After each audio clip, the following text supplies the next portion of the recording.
विश्व 24 न्यूज हर पल आपके साथ। नमस्कार, आपण पाहत आहात विश्व 24 न्यूज।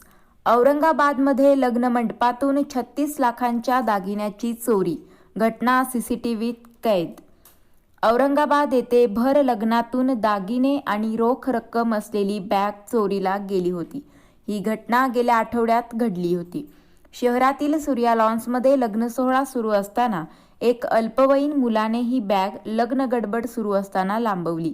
या बॅगेत जवळपास 36 लाख रुपयांचे दागदागिने आणि रोख रक्कम होती। 8 दिवसानंतर ही बॅग कशी चोरी गेली याचा सीसीटीव्ही पोलिसांच्या हाती लागला आहे। या सीसीटीव्हीत दिसत आहे की एक अल्पवयीन मुलगा लग्न समारंभातून बॅग घेऊन हॉल बाहेर पळत जात आहे।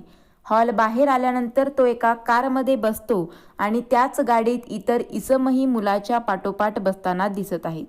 याचा अर्थ सरळ आहे की लहान मुलांचा वापर अशा चोरींमध्ये केला जात आहे।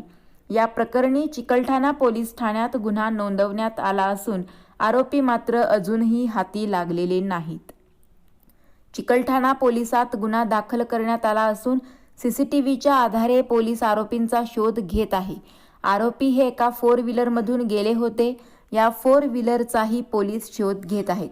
दरम्यान लग्न समारंभात इतक्या गर्दीतून लहानग्याने 36 लाखांचे दागदागिने असलेली बॅग पळवल्याने खळबळ उडाली आहे। राज्यातील महत्त्वाच्या आणि आपल्या भागातील ताज्या बातम्या पाहण्यासाठी आजच आमच्या विश्व 24 न्यूज चॅनलला YouTube वर सबस्क्राइब करा आणि बेल आयकॉन प्रेस करा।